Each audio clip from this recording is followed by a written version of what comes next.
In our politics lead, Democratic Governor J.B. Pritzker of Illinois delivered a stark warning to the citizens of Illinois about the perils of authoritarianism in America. We don't have kings in America, and I don't intend to bend the knee to one. If you think I'm overreacting and sounding the alarm too soon, consider this.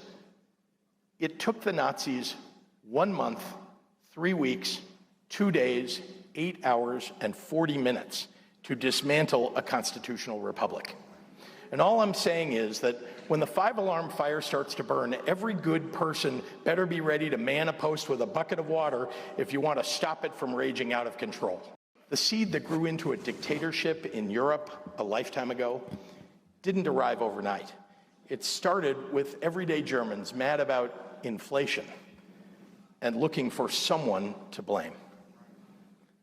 I'm watching with a foreboding dread what is happening in our country right now.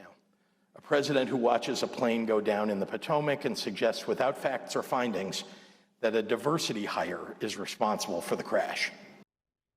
And Governor J.B. Pritzker is with me for his first interview since delivering that address. Governor, a very stark warning that you're delivering there, obviously invoking the Holocaust, obviously invoking, a horrible, horrible thing that took the lives of ancestors of yours and ancestors of mine is evocative. I would also think it might be controversial. People might think, how can you possibly compare what happened in Germany in World War II to what's going on here in the United States? Well, we're talking about the death of a constitutional republic.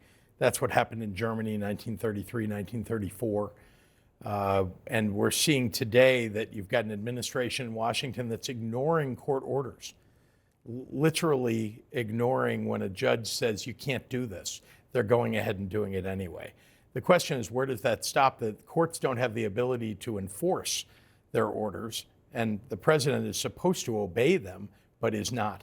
So this is just one piece of a very long story that's developed over the last 6 weeks of the ignorance of constitutional norms and indeed disobeying the Constitution, announcing that we're going to do away with birthright citizenship. That's been established. Well, it's in the Constitution, for goodness sakes. So I really think people need to wake up to what's happening in Washington. And I felt like, based on my own experience, I led the building of a Holocaust museum. I worked with Holocaust survivors for a decade to open that museum. I know what happened day by day almost that led to the Holocaust. And I'm not suggesting that's exactly where we're going, but I know what happened in the early 30s with the death of the German democracy, and that could happen in the United States. And what do you think would result? I mean, obviously, it is important for us to be upholding norms, and obviously, if the president is told by a court, you can't do that or whatever, he has the right to appeal it, but he doesn't have the right to ignore it. Where do you think this ends? Well, that is the question. The question is, will people wake up? Will people show up to protest, to make sure that their representatives understand that they can't go along with this? This is literally the end of the republic as we know it.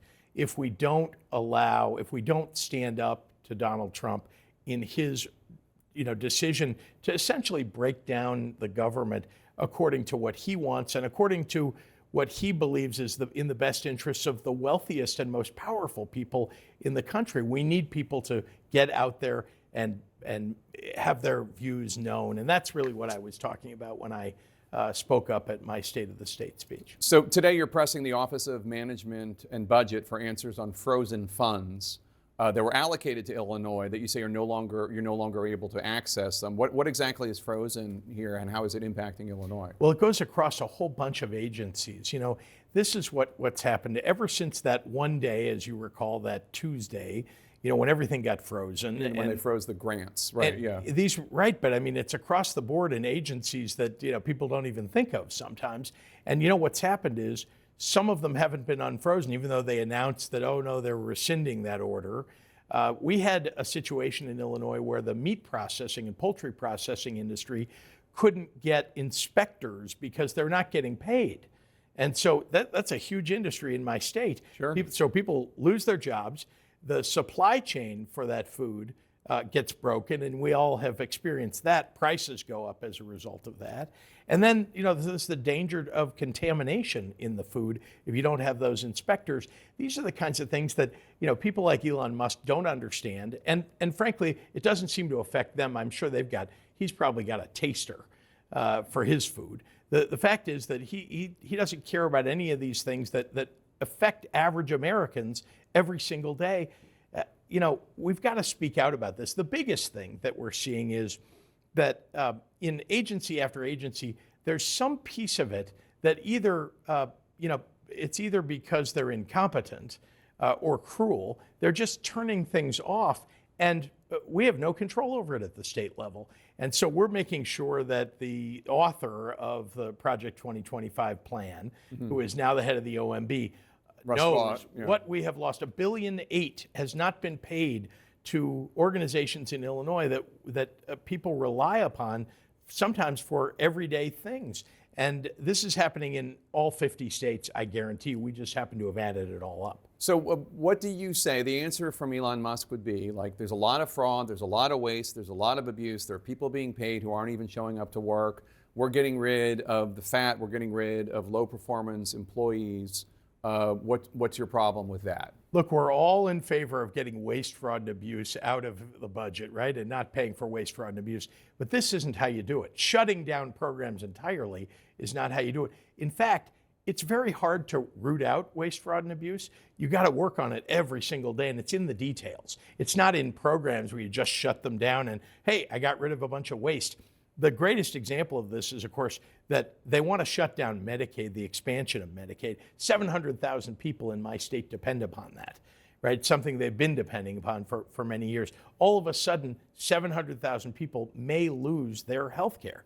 Now, they're saying, oh, well, there's waste, fraud, and abuse in Medicaid. Well, that's not how you get rid of the waste, fraud, and abuse. You don't take away people's health care. You work on it every day, and it's in the details. It's in the the kinds of things that get spent in the agencies, in the departments, within the offices, within a department. It isn't like shut the whole thing down and, hey, we've done away with. There's no line in a budget, by the way, that says waste, fraud, and abuse. Let's cross that out. Right. All right. Governor J.B. Pritzker, Democrat of Illinois, thank you so much for being here. Really Thanks, appreciate Jay. it.